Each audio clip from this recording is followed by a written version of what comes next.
Hello दोस्तों, अगर आप अपना पैसा शेयर मार्केट में इन्वेस्ट करके लाखों रुपए कमाना चाहते हैं तो आज ही आप स्टॉक के साथ जुड़कर अपना डीमैट अकाउंट आप बिल्कुल फ्री में ओपन कर सकते हैं, जहां पर आपका ब्रोकरेज चार्जेस बिल्कुल ना के बराबर लगता है। ब्रोकरेज लगता है तो सिर्फ इंट्राडे ट्रेड में, वह भी सिर्फ 20 रुपए। तो आज ही आप स्टॉक के साथ में जुड़ सकते हैं, लिंक डिस्क्रिप्शन में है, क्लिक करें और अकाउंट ओपन कराएं। इसका नाम है ट्रैक्शन टेक्नोलॉजीज। 309 करोड़ के आईपीओ को लेकर आ रहे हैं वो।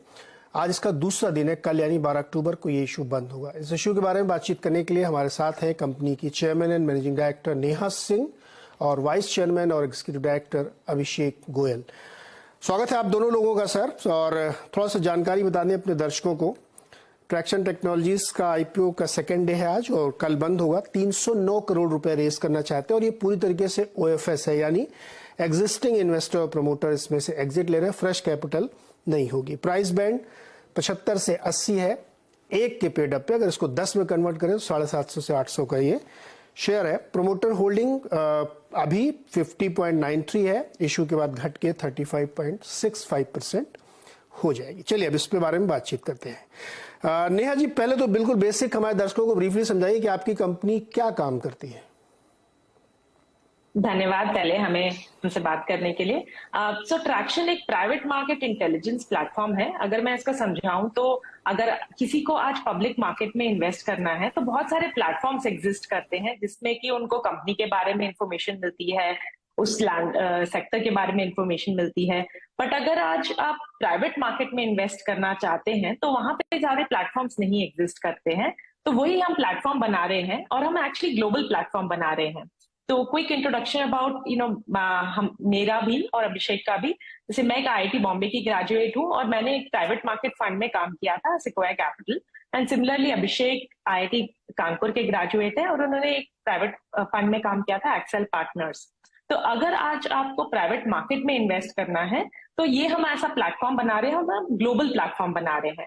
और 9 इयर्स की जर्नी में हम आज ग्लोबली टॉप 5 प्लेटफॉर्म्स में आते हैं प्राइवेट मार्केट इंटेलिजेंस स्पेस में।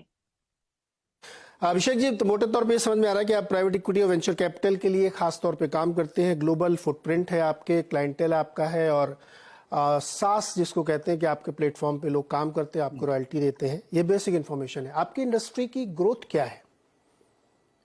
अगर आप देखें लास्ट 10 साल में तो पहले इन्वेस्टमेंट इन प्राइवेट मार्केट और स्टार्टअप से बहुत कम होता था। अभी आप देखेंगे तो हर तरफ यूनिकॉर्न वर्ड सुनने को मिलता है और बहुत सारे लोग प्राइवेट मार्केट में इन्वेस्ट कर रहे हैं। तो ये मार्केट काफी तेजी से बढ़ा है, काफी तेजी से रुझान आया है इस मार्केट में। और आज की तारीख में कम से कम भी दुनिया भर में एटलीस्ट 1 लाख फर्म्स हैं जो प्राइवेट मार्केट में इन्वेस्ट करती है। इसके अलावा हम बहुत सारी लार्ज कॉर्पोरेट्स के साथ भी काम करते हैं जो फॉर्च्यून 500 हो गए दुनिया भर में, एंड उनकी M&A टीम्स हमारे साथ काम करती हैं जो इनोवेटिव कंपनीज को ट्रैक करना चाहती है और उनके अंदर या तो इन्वेस्ट करना चाहती है या उनको खरीदना चाहती है। तो हम जो भी पार्टी इनोवेशन और प्राइवेट मार्केट्स के बारे में कदर करती है, हम उन सबके साथ काम करते हैं आज की तारीख में। ओके, अभिषेक, क्या आपके बिजनेस में कोई एंट्री बैरियर है या ओपन एक्सेस है? आई मीन टू से व्हाट इज द मोट? नहीं, इफ अगर आप देखेंगे कि जैसे पब्लिक मार्केट्स में इन्वेस्टर के पास डेटा है, बहुत सारी कंपनीज है बड़ी बड़ी, एंड आप अच्छा क्वालिटी ऑफ डेटा बनाना बहुत आसान नहीं होता है। एंड इसीलिए जो कंपनीज हैं आप देखेंगे अगर वो 30-40 साल से बड़ी होती जा रही है पब्लिक मार्केट में और जैसे जैसे प्राइवेट मार्केट बड़ा हो रहा है तो वहां पे भी एक बहुत बड़ी अपॉर्चुनिटी है कि आप एक एंटरप्राइज ग्रेड डेटा बना पाओ जिसको देख के इन्वेस्टर्स पे ट्रस्ट कर पाए और उसको यूज करके इन्वेस्टमेंट कर पाए अपना। सो ये एक आसान काम नहीं होता है। इसीलिए आज प्राइवेट मार्केट में गिनी चुनी 5-6 कंपनीज हैं जो थोड़ी सी मीनिंगफुल स्केल पे आ पाई है। नेहा जी, अगर इतना अच्छा आउटलुक है, इतना अच्छा बिजनेस है और टॉप 5 में आप शामिल हैं, तो फिर बेच क्यों रहे लोग शेयर, और इंक्लूडिंग प्रमोटर? तो जब आप ये प्लेटफॉर्म बिल्ड करते हो तो हमने वेंचर कैपिटल फंडिंग रेज की थी ये प्लेटफॉर्म बिल्ड करने के लिए, बिकॉज ये ग्लोबल प्लेटफॉर्म बनाने के लिए इनफ टेक्नोलॉजी में इन्वेस्ट करना पड़ता है, एनालिस्ट टीम में इन्वेस्ट करना पड़ता है, डेटा टीम्स में इन्वेस्ट करना पड़ता है। तो हमने अपनी हिस्ट्री में 113 करोड़ का प्राइवेट मार्केट में इन्वेस्टमेंट लिया था। हम बहुत फॉर्चुनेट थे कि हमें बहुत रिस्पेक्टेड एंजल्स की बैकिंग मिली थी। फंड्स की तरफ से हमें एलिवेशन, एक्सेल, सिकोया की बैकिंग मिली थी। एंजल इन्वेस्टर्स में मिस्टर रतन टाटा, मिस्टर नंदन नीलेकनी, फ्लिपकार्ट के फाउंडर सचिन बंसल, विनी बंसल, ये हमें इनिशियल जर्नी में हमें सपोर्ट किया है। अभी इन्वेस्टर्स के टाइमलाइन होती है, तो कुछ इन्वेस्टर्स हमारा जो फर्स्ट फंड रेज था वो 9 साल पहले था। एंड अभी हमारी कंपनी एक्चुअली अगर आप देखो तो उसकी मतलब उसका मार्जिन एक्सपैंड हुआ है, वो प्रॉफिटेबल हो गई है मोर रिसेंटली। तो इसलिए अभी जो थोड़े इन्वेस्टर्स एग्जिट करे हैं, इन्वेस्टर्स फिर भी 26% स्टेक ओन करते हैं after the IPO as well. Promoter भी बेच रहे हैं इसमें, और राइट आप भी बेच रहे हैं इसमें? हाँ, और अगर हम एक्चुअली 200 प्रमोटर की फिर भी होल्डिंग 35% प्लस है even after IPO. So we will continue to be the largest share holders. और हमारे बिजनेस की आई थिंक प्राइमरी, जैसे हम अपने बिजनेस की ग्रोथ के लिए एग्रेसिवली इन्वेस्ट करते हैं, बट आई थिंक हमारी बिजनेस की 2-3 इंटरेस्टिंग कैरेक्टरिस्टिक है जिससे कि जो बिजनेस का ग्रोथ है वो उसके कैश जनरेशन से ही फंड हो जाता है। एक तो है हमारा यूएसडी रेवेन्यू, तो हमारा 70% रेवेन्यू इंटरनेशनल होता है, प्राइमरली यूएसडी। तो हम एंजॉय करते हैं कॉस्ट एडवांटेज की make in India sell globally. तो हमारा पूरा कॉस्ट स्ट्रक्चर इंडिया में है और हमारी रेवेन्यू ज्यादा यूएसडी में है। सो ये कॉस्ट आर्बिट्राज हम एंजॉय करते हैं। सेकंड, अगर आप देखोगे हमारा मार्जिन लास्ट 3 साल से काफी लीनियर एक्सपैंड हुआ है, from -36% PAT to near break even last year. तो ये क्वार्टर हमारा पॉजिटिव हो गया है। ये एक सेकेंड इंटरेस्टिंग कैरेक्टरिस्टिक है कि मार्जिन एक्सपैंड होता रहा है। और थर्ड है कि हम कंपनी फ्री कैश फ्लो भी जनरेट करती है। तो कंपनी क्या, बिकॉज हम सब्सक्रिप्शन करते हैं तो हम प्रीपेड चार्ज करते हैं एंटरप्राइजेस से, तो द कैश फ्लो वो पॉजिटिव रहता है। तो लास्ट ईयर हमने 5 करोड़ का फ्री कैश फ्लो जनरेट किया था, अगर आईपीओ एक्सपेंस हटाते हैं जो रिइम्बर्सेबल टू द कंपनी, एंड वो बढ़ के अभी 5.9 करोड़ हो गया इन द फर्स्ट 3 मंथ्स। तो हम काफी एग्रेसिवली इन्वेस्ट करते हैं ग्रोथ में। अगर आप लास्ट 12 महीने देखो तो हमने अपनी टीम साइज 150 से इंक्रीज की है, but still the cash generated by the business is basically able to sustain all the growth.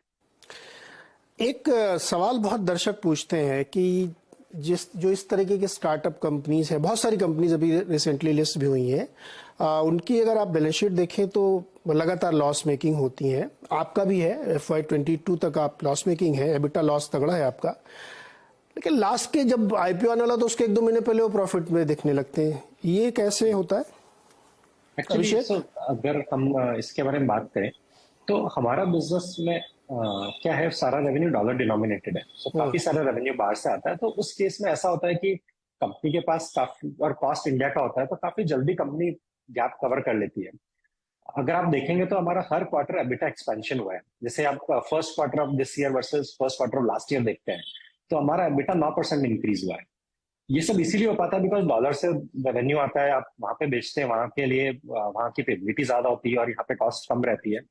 And ये हमने आईटी कंपनी से भी देखा है कि उसकी वजह से काफी मार्जिन बच जाता है। एंड हमारे साथ भी वही एडवांटेज हो रहा है इसलिए। और ऐसा नहीं है कि सिर्फ इसी क्वार्टर में हुआ है, अगर आप ये तो 12 महीने पहले से आज के बीच में इतना एबिटा एक्सपेंशन हुआ है। एंड फ्री कैश फ्लो भी देखेंगे तो ये होता है। तो ऐसा नहीं है कि एक क्वार्टर हुआ है, क्वार्टर ऑन क्वार्टर, साल ब साल हमारा मार्जिन एक्सपेंशन हुआ है और फ्री कैश फ्लो इंक्रीज हुआ है। तो एकदम स्ट्रेट लाइन है between revenue and cost. Last 3 साल में हमारी रेवेन्यू 30% केगर से इंक्रीज हुआ है, कॉस्ट 5% केगर से इंक्रीज हुई है। तो कंसिस्टेंटली मार्जिन एक्सपेंशन हुआ है। ये एक ऐसा नहीं है कि एक पीरियड में ऐसा सडनली ऊपर आ गया और फिर ये तो कंसिस्टेंटली 3 साल से ऐसे ही हो रहा है। आप इस quarter to last year same quarter देख लें तब भी सेम स्टोरी है। तो काफी लीनियर सी एबिटा एक्सपेंशन की जर्नी है और इंक्रीजिंग कैश फ्लो की जर्नी है। अभिषेक ठीक कह रहे हैं आप, लेकिन एक्सपेंसेस आप देखिए तो थोड़ा एलिवेटेड लेवल पे है, नेट इनकम आपकी रादर डाउन ही है। लेकिन आपने एक बात कही है भी कि आपका, नेहा आपसे सवाल है मेरा, कि आपका रेवेन्यू डॉलर में आता है और ज्यादातर करीब 70% आप फॉरेन से लेते हैं, खासतौर पे यूरोपियन जोन से। वहां तो आजकल बड़ी स्थिति खराब है। क्या अभी भी वैसा ही बिजनेस चल रहा है, दिक्कत नहीं आएगी आगे? तो अभी तक तो हमें कुछ बिजनेस में नहीं दिखा है, बिकॉज मतलब जैसे यूएस हमारा लार्ज मार्केट है, 27% हमारा रेवेन्यू यूएस से आता है, और यूरोप एंड एपैक से 44% रेवेन्यू आता है, 30% इंडिया से आता है। अगर लास्ट ईयर देखो तो सभी रीजन्स हमारे मोर देन 40% से ग्रो हुए हैं। तो यस, आप सही बोल रहे हो कि थोड़ा आते रहते हैं चेंजेस, बट अगर आप 5-10 साल का देखो तो ये मार्केट काफी डीप हुआ है। जैसे अगर हम अभी देखें तो हम 1000 ऑर्गेनाइजेशंस के साथ वर्क करते हैं 50 डिफरेंट कंट्रीज में। हम still very small, like single digit percentage of the market है। तो may be because of that कि मार्केट काफी डीप है, तो अभी हमें ऐसे कोई कुछ चेंज नहीं दिखता है। बट आप सही बोल रहे हो कि थोड़ा स्लो और थोड़ा फास्ट वो चलता रहता है। आपकी इंडस्ट्री आपकी कंपनी का एट्रिशन रेट क्या है? अगर आप लास्ट क्वार्टर देखो तो 13.8 रहा है हमारा attrition. I think one of the reasons is कि जैसे हमारे एनुअल क्या है? तो लास्ट क्वार्टर का is 13.8, annual is more than 40%। 40-50% का एट्रिशन रेट है, मतलब हर दूसरा आदमी नौकरी छोड़ देता है। तो इसका ये है, I think one of the reasons is कि जैसे हम ये डेटा बिल्ड करने के लिए हमारे पास बहुत सारे हम फ्रेशर्स 1 ईयर 2 ईयर के एक्सपीरियंस के लोगों को हायर करते हैं। उसमें टिपिकली हमने देखा है कि एट्रिशन थोड़ा काफी हाई रहा है। एंड एक दो चीज जो हम करते हैं जो हमें काफी हेल्पफुल लगती है, एक तो है कि आप अप्रेजल करते हो, तो आप जो अच्छे परफॉर्मर्स हैं उनको ग्रो करते हो ऑर्गेनाइजेशन में। और एक और जो करते हैं कि हमारा ईसॉप पूल है, जो सीनियर मैनेजमेंट है, हम बिल्ड करते हैं लॉन्ग टर्म अलाइनमेंट। तो अगर आप हमारे सीनियर मैनेजमेंट को देखो, CXOs को देखो, तो वो हमारे कंपनी के जर्नी के काफी अर्ली सालों से अब तक हैं। तो उन सबको 5 से ज्यादा साल हो गया है। तो that is one thing that we do. जो आईटी कंपनीज होती हैं या जो इस तरह कंपनीज होती है जो स्किल्ड सर्विस प्रोवाइड करती हैं, उनके लिए ह्यूमन रिसोर्स ही उनका सबसे बड़ा एसेट होता है, स्ट्रेटेजिक एसेट होता है। अगर उसमें इस तरीके का एट्रिशन है तो डेफिनेटली आपकी कॉस्ट बहुत ऊपर जाएगी। आप ईसॉप के जरिए कंपनसेट करें या सीधे CTC बढ़ाएं, ये कैसे कैप्चर करेंगे आप? तो बड़ा मुश्किल दौर अगर आपका एट्रिशन रेट इतना ज्यादा। इंडस्ट्री जो आईटी में हम लोग देख रहे थे 33-34%, आपको तो 40-45-50% तक है। तो एक हमारे जो बिजनेस का डिफरेंस है, हमारा सर्विसेज नहीं है, प्रोडक्ट है। तो ऐसा नहीं है कि टीम्स बिल्ड करती है और सर्विसेज प्रोवाइड करती हैं, बट वो ये बहुत प्रोडक्टाइज्ड है। तो जैसे आज अगर किसी ने डेटा बिल्ड किया तो वो उसमें प्लेटफॉर्म में चला जाता है। तो अगर लास्ट 10 साल में भी अगर किसी ने किया है तो वो बेसिकली वो प्लेटफॉर्म में ऐड होता जाता है। तो ये हमारी थोड़ी सी डिफरेंस है फ्रॉम सर्विसेज, कि हमारा सर्विसेज नहीं है, मोर प्रोडक्टाइज्ड है। ओके अभिषेक जी, एक लास्ट क्वेश्चन। दुनिया भर में जो इंटरेस्ट रेट बहुत बढ़ रहे हैं, तो फ्री मनी कहें या रादर चीप मनी कहें, वो धीरे धीरे खत्म हो रही है। तो बहुत सारे जो लोग पहले बहुत पैसा डाल देते थे स्टार्टअप में, अब उनको ये समझ में आ रहा है कि अब ये पैसे की एक बड़ी कॉस्ट है, खासतौर पे यूएस में जहां से फ्री बहुत पैसा आता था, या इवन जापान से जहां बहुत पैसा आता था, क्योंकि कन्वर्जन में आपका बहुत पैसा जा रहा है। तो बिजनेस एनवायरनमेंट आपको लगता है कि अभी भी कंफर्टेबल है, क्योंकि अब वो चीप मनी तो रही नहीं? नहीं, तो वो ग्लोबल मैक्रो में जैसे लिक्विडिटी चेंज होती है तो सारे बिजनेसेस, पब्लिक प्राइवेट, सब में इम्पैक्ट आता है। बट जो इन्वेस्टर है वो तो ये चाहते हैं कि जो भी एसेट क्लास अच्छा करिए उसमें पैसे डालें। तो जो प्राइवेट मार्केट एसेट क्लास है वो काफी अच्छा कर रही है ग्लोबली सब जगह। तो आई थिंक हम ये देख रहे हैं कि प्राइवेट मार्केट में लोग जो इंटरेस्ट है वो हाई रह रहा है रिस्पेक्टिव मार्केट कंडीशन। इसके अलावा आई थिंक जो प्राइवेट मार्केट के फंड्स होते हैं उनका लाइफ साइकिल थोड़ा लंबा होता है। जब एक इन्वेस्टर प्राइवेट मार्केट के फंड को पैसे देता है तो वो 8 से 10 साल के लिए देता है। तो उसकी वजह से वो पैसा तो ऑलरेडी कमिटेड है, तो वो सिक्लिसिटी को थोड़ा सा हैंडल कर लेता है because of long, these are all close ended funds.